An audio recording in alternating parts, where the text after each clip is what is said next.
Hello, and welcome back to another awesome Farm News Friday. It's the week before Thanksgiving. Hope you have your turkey. If you remember last week, turkey stocks were down 24% here in the US, so maybe go get a turkey now if you haven't, and be sure to thaw your turkey well in advance of frying it. You don't want a giant fire. Alright, so let's jump into the farming and the food news. Alright, so first one up today. If you're curious about how plant-based meat fares with regular meat in terms of protein, there's a really cool story out that you might find interesting. So a new study from the University of Illinois and Colorado State University highlights some interesting findings about protein in plant-based diets. A key term here to remember is DIAAS, or the Digestible Indispensable Amino Acid Score, which is really a fancy way of saying digestible protein. So, in a study, beef and pork burgers were given to participants and they were given an excellent score of protein. Great, right? Well, this also included the Impossible Burger and the Beyond Meat Burger. The Impossible Burger also scored as an excellent rating, which is great, for ages 3 and above and ages 3 and younger.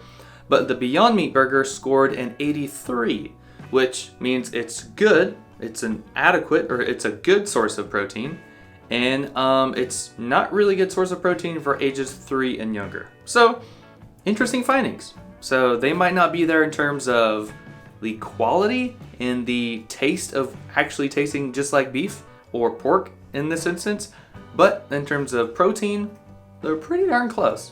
So that's pretty interesting.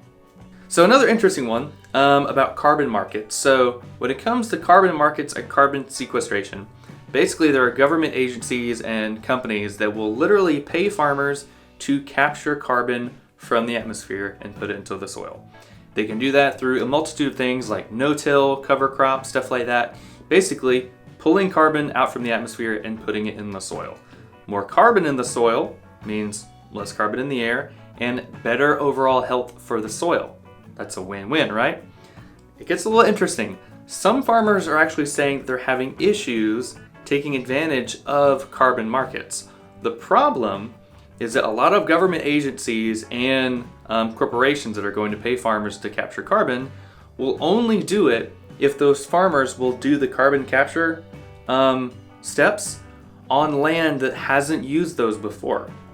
So when farmers are using no-till or cover crops, they actually aren't going to be eligible for these carbon capture credits. Instead, they would have to use it on a new piece of land that hasn't used that before. There was some sort of study done where about 22% of farmers said they wouldn't be able to do it. And there's probably a lot more that are not going to be able to do it because a lot of farmers do no-till. A lot of farmers do cover crops. So that's really interesting. A great article, which I'll link down below in the description, goes on to say farmers might be able to participate in some programs by integrating multiple species of cover crops rather than a single species. Or if they are using cover crops, they might layer in no-till or some additional soil health practices. So it's really interesting.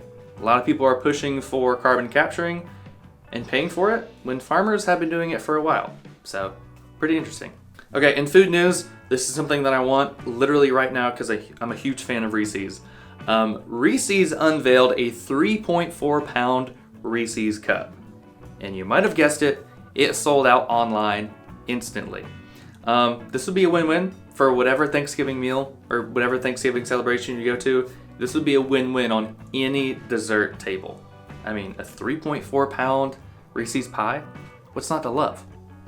So in some cool news from my alma mater, the University of Florida's IFAS, or Institute of Food and Agricultural Sciences, was just awarded a $100,000 grant to help the aquaculture shellfish industry that's been impacted from the pandemic. So this is great news as a native Floridian here in Northwest Florida, or on Apalachicola. The bay there used to lead, I think, the country, the US, in oyster production. And because of a huge water war with Georgia and Alabama, the water quality in Apalachicola Bay has gone down. There hasn't been enough water, it's been low quality, and the oyster population has plummeted. So this is great. There have been a lot of studies that are slowly helping the oyster populations here in Florida, and this grant will help that, especially amidst the pandemic. They've actually cut it off, I believe it was in 2019, where oyster farming in the Gulf Coast region will be canceled for 5 years. Actually, I think that was just Apalachicola. But it's pretty bad because this used to be a huge market and a huge industry. Other shellfish include scallops, which some friends and I, we go every couple of years. We went this year, last year, and this year we limited out in, I think, 2 hours. We had giant coolers filled with scallops and they were delicious. And all these scallops took us about 2 hours to clean. So it was a lot. All right, and some cool news. Solar panels, they're getting more and more popular, which is great. Now imagine solar farms and farms together. It could work. So in a really cool article brought to you by NPR, which we'll link again in the description, features a farmer in Colorado that struck a deal with Boulder County to put solar panels on his farm. Then he noticed there was just enough room where he could drive his tractor in between the solar panels. So what did he do? Yeah, he started farming it. So now he is growing a lot of food in areas around solar panels that are usually ignored. And so now he's trying to get this on a large scale and thinking that farmers all across the world can do this. As we go to solar energy, we can also do it on farms and grow crops in between the solar panels. So that's crazy. What do you think? Do you think we can do this? Do you think we can't? Have you seen this before? Do you think there's enough room around solar panels where this could be sustainable? Let me know in the comments. And then lastly, our Farm Traveler podcast for the week is with the awesome Farmer Dan, who is also here on YouTube. Again, check the link in the description for Farmer Dan.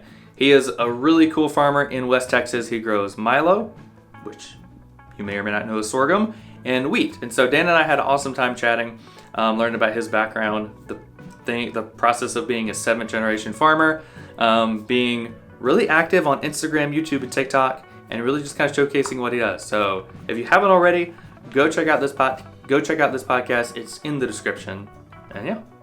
All right. So that's all the Farm News Friday stuff we have for you today. What do you think? Do you think oysters are great? Have you had oysters? Do you think the Florida oyster industry can rebound?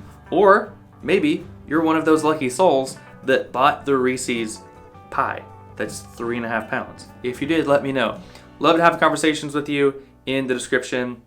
Would love to have conversations with you in the comments below. So go down and let me know what you think. And we'll see you in next week's episode. Adios.